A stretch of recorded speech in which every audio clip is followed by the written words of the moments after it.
Chek Personal Training on Instagram, and this video is all about the 10 reasons why people don't get the result in the gym. Or now it's coming to the end of January and you've been working out for a whole month and you wonder why your arms are not as big as Mr. Bryant's. So number one, bad program design or using online apps. And the reason why I don't agree with online apps is because when you're in the gym, you need to be focused on your session, not on scrolling on your phone. Does that make sense? So I believe in the old-fashioned way of program design is having a program on paper, because you can flick the page, look at it, put it down and do your set. Whereas you've got to switch the phone on, the phone might run out of battery, or the electromagnetic pollution from your phone could be affecting your workout and your body. So you need to be aware of that. Okay, not going to the gym enough, number two. So I get clients come to see me, oh Scott, I've not dropped the body weight, or I'm still in pain and the pain's not disappeared. This is why I'm coming to you. Oh, how many times a week you stretching in? Oh, once. How many times a week you in the gym? Oh, twice.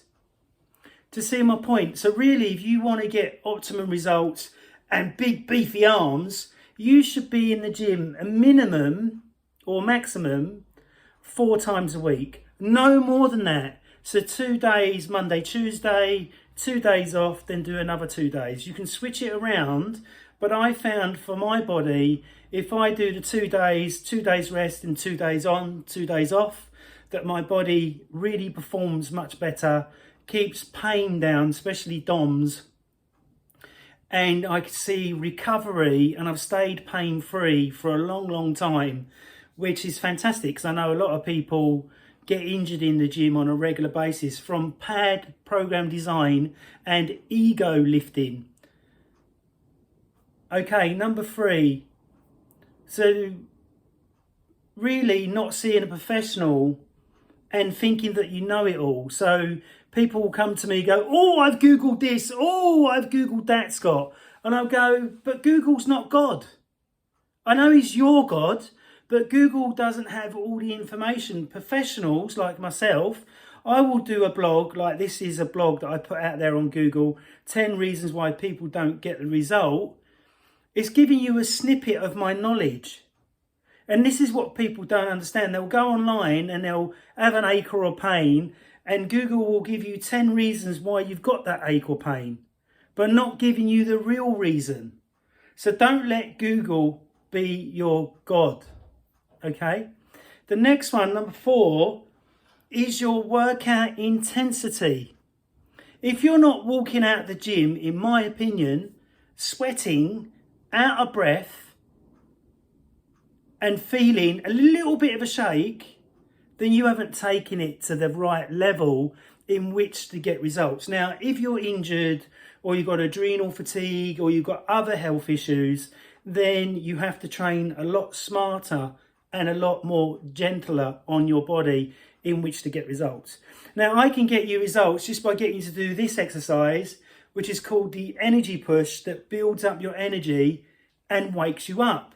It's nice and slow and gradual, and it pushes the body parasympathetic.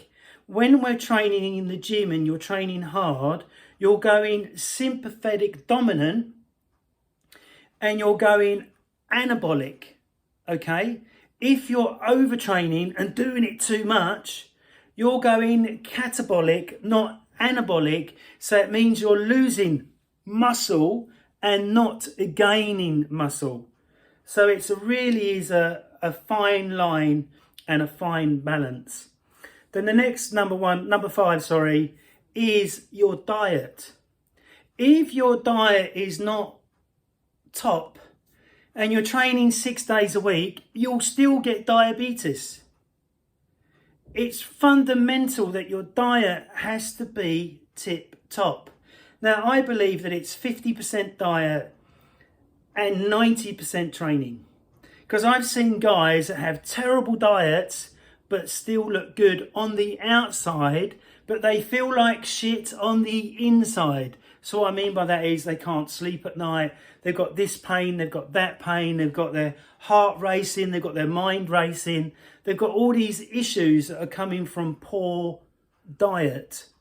So nutrition is so important with your program design in which for you to get optimum results. So if somebody says to me, say you come on as my client and we start working together, within the first week you will feel huge difference if you're in pain or you've got tightness or there is a certain technique in the gym that you couldn't do. I'll get you to master it in the first week.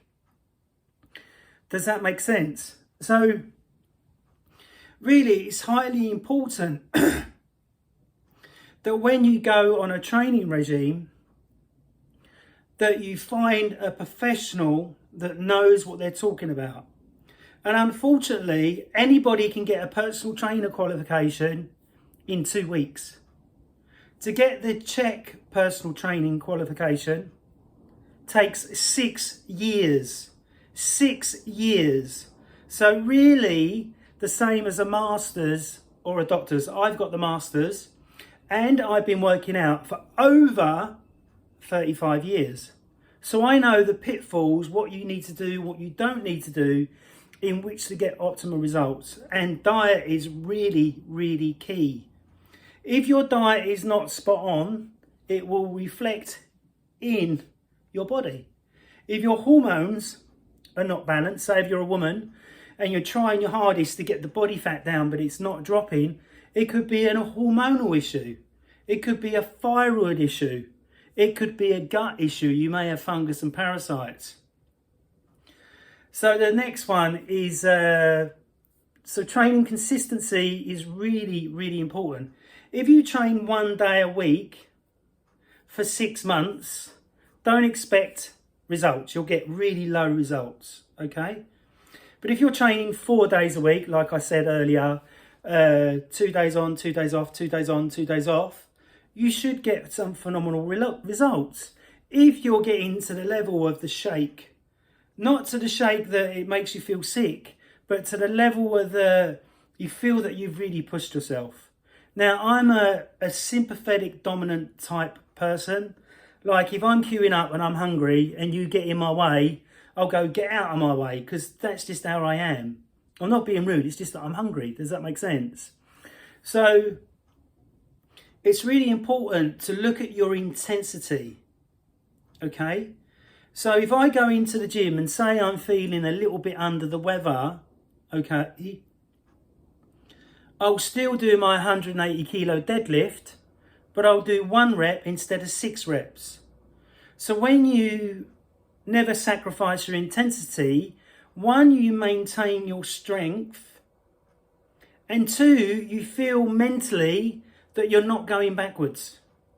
Does that make sense? So really, what's really important, if you're in the gym and you're with a PT or some sort of a coach, and they're not getting the results that you expect, fucking fire them. Get rid of them and get somebody new in. Because what's the point of you having a rent-a-friend if you're looking for results? Now, if I'm working with a client and they're not putting all the effort in, I'll have a word with them. Because I'm their coach. I'm there to get them the result that they're looking for. But if they're not putting the time, the effort and the work in, then they're not going to get the result, and that looks bad on me. And I've seen this hundreds of times where the client is still fat, the client is not improving from what I see with other trainers, their clients, not improving. Oh, he's just doing it for fun, he's not really serious, but I'm still getting paid. So really, you're a prostitute. You're laying on your back with your legs open and they're doing you. In and out, regular, and you're not getting the result for them. But you've got the other flip side. Some people just can't train unless they've got a coach or somebody helping them.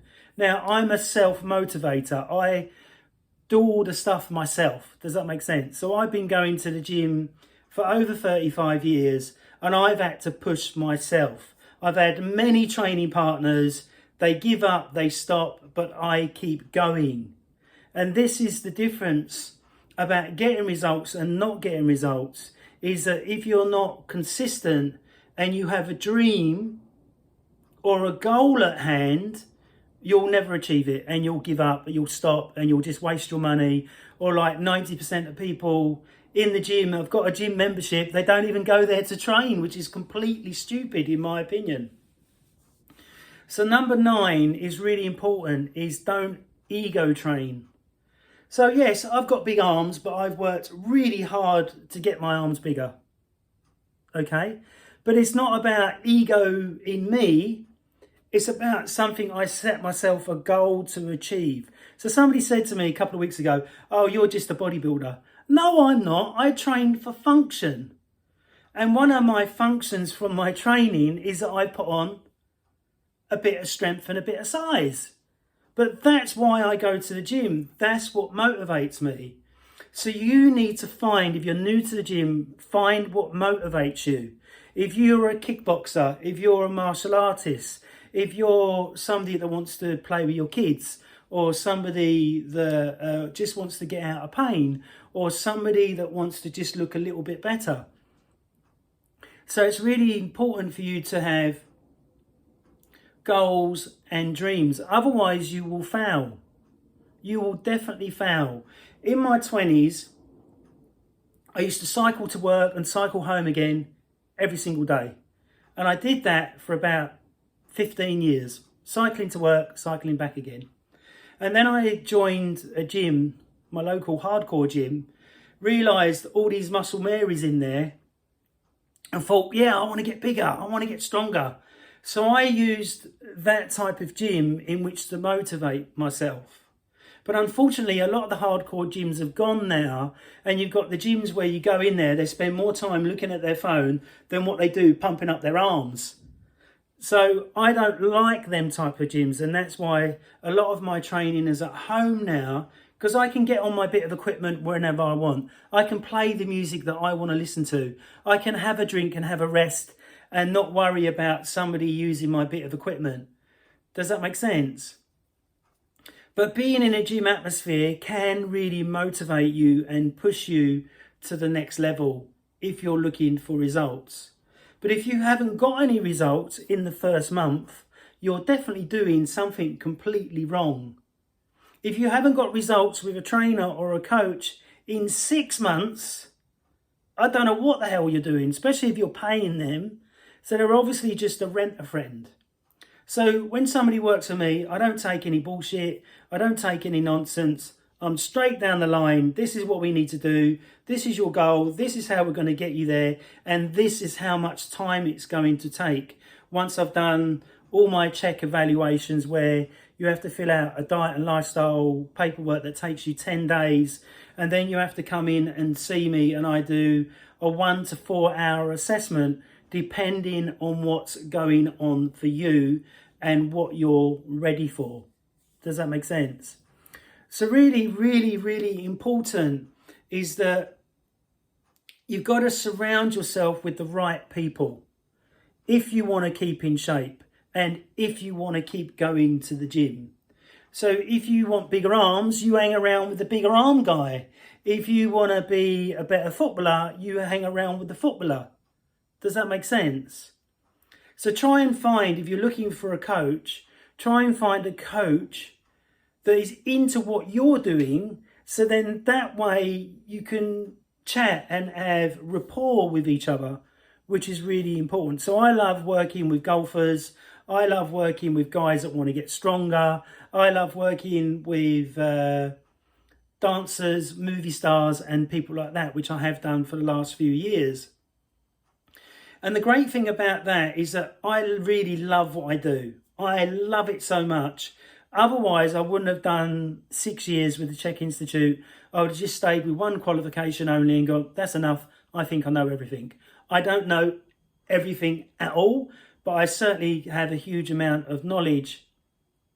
And that's ego.